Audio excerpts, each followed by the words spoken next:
FM News Talk 97.1. On-demand audio.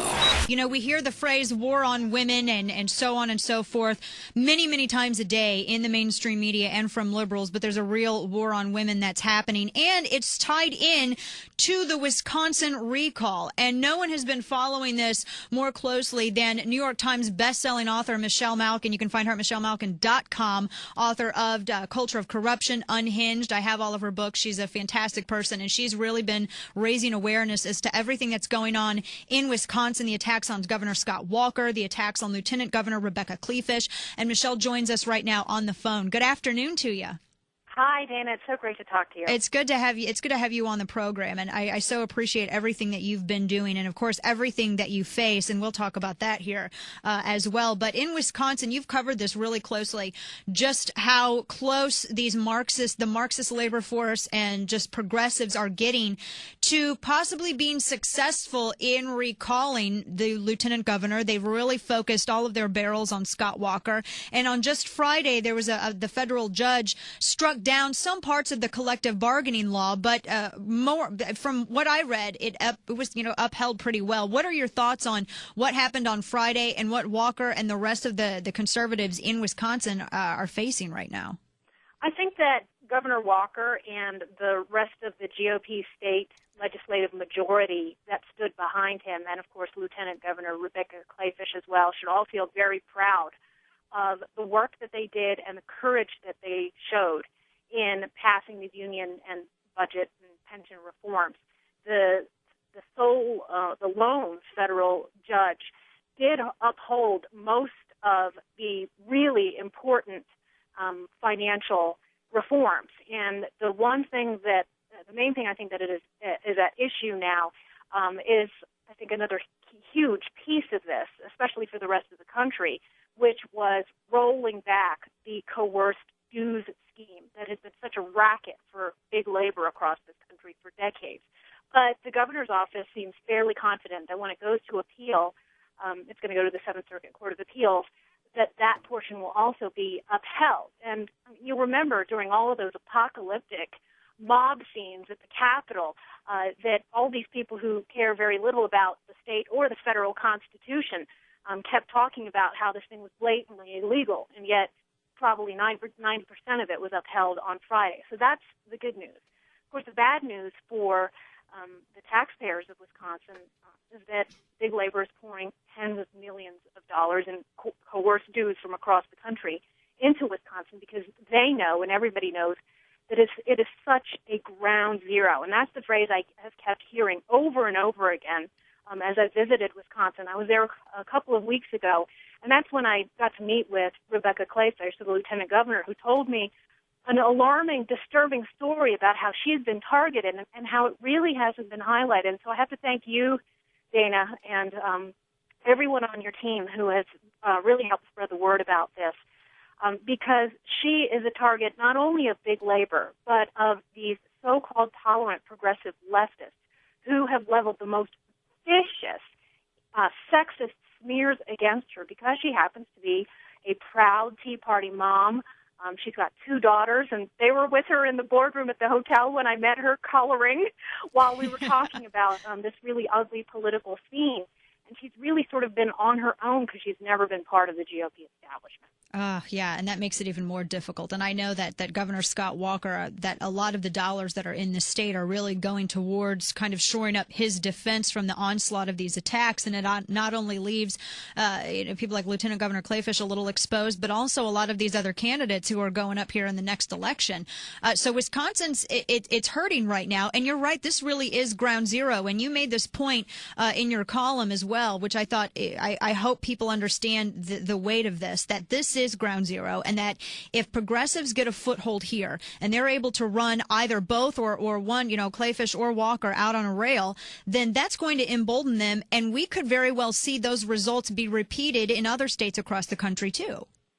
That's right. It would have a huge chilling effect on fiscal reformers of any kind. And Wisconsin should be extremely proud of the next generation of fiscal conservative leaders that it has bred. I mean, you take a look at it. You've got Ron Johnson, a great Tea Party senator now, Paul Ryan, of course, who is at the forefront of these battles in Washington, D.C., and then Scott Walker, who has a hugely promising future on the national political scene.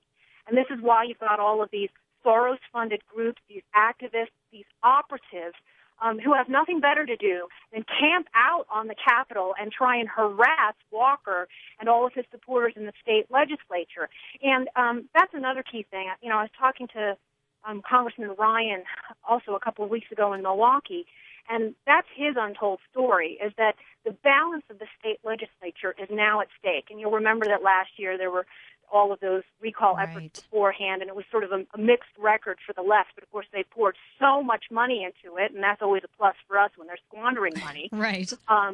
Although we have to remember that it's money that they confiscated from workers who disagree with their politics, which is why Governor Walker is taking these steps to make these reforms in the first place. But you've got the Senate Majority Leader, Scott Fitzgerald, and then two other really great fiscal conservative leaders in the state legislature, Van Wangard and Terry Moulton, who are under fire. And then, tragically, you had another great female conservative GOP legislator who had also been targeted, who just decided last week that she was going to give up politics. And this is what really concerns me, particularly among conservative moms, right, Tea Party moms who are getting into politics for the first time.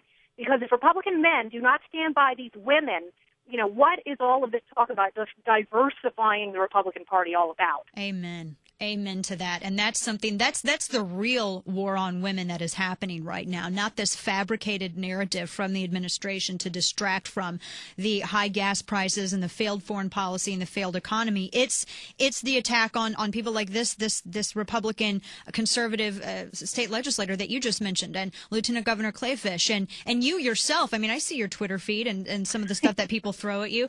Oh my gosh, it's insane. That's the real war on women. And progressives, I don't think anyone's been able to confirm from what side of their mouths they're speaking on this. And I think if more people realize this, and you made this point, that the reforms are working and that they're targeting especially women in Wisconsin in such a nasty way, that definitely that should be headline news nationally.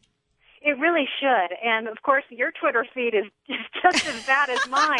And I think for a lot of conservative women in public life, we realize that this is just going to be par for the course. But we're not just going to stand and tolerate it and keep our mouths closed. And if nobody speaks for us, nobody else does, we have to do it ourselves. And I think this is what really inspired me to come out and help Rebecca Clayfish, because she had gone to the East Coast. People had no idea what was happening to her. And just to give your listeners an idea of the filth, I mean, we can't even say it. Yeah. I mean, we can't even say it on the airwaves, but just Google it and you'll see the kind of things that liberal radio talk show hosts have said about her family, her children. Why? Because she's done a really good job of promoting small businesses in Wisconsin and luring them to her state. That's all she's done.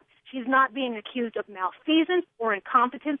She's accused of effectively promoting and implementing conservative fiscal ideas. Oh, it's so disgusting to see this happen. How would you advise people who want to get involved and they're thinking, how can we help out? How can we help make a difference in Wisconsin and help defend these reforms that have worked and also defend the conservative foothold there? How can people help?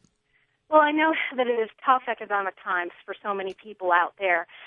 But at the same time, there are a lot of new conservative political activists who want to get involved, who want to play a part. And I think the war in Wisconsin is something that many conservatives and Republicans of all stripes can unite behind. I mean, it doesn't matter who you're supporting for president. I know there's a lot of international warfare about all that. But we can get behind each and every one of these GOP leaders.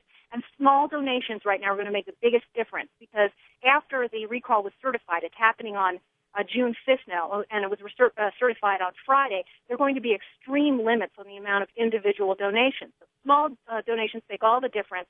I've linked to each and every one of their campaign donation websites at my website at michellemalkin.com. Well, thank you so much for everything that you're doing and for getting the word out about this. michellemalkin.com. Go and pitch in and help out. Michelle, thanks so much for your time this afternoon. It's good to talk to you. God bless you, Dana. Take care. All right, take care. You too.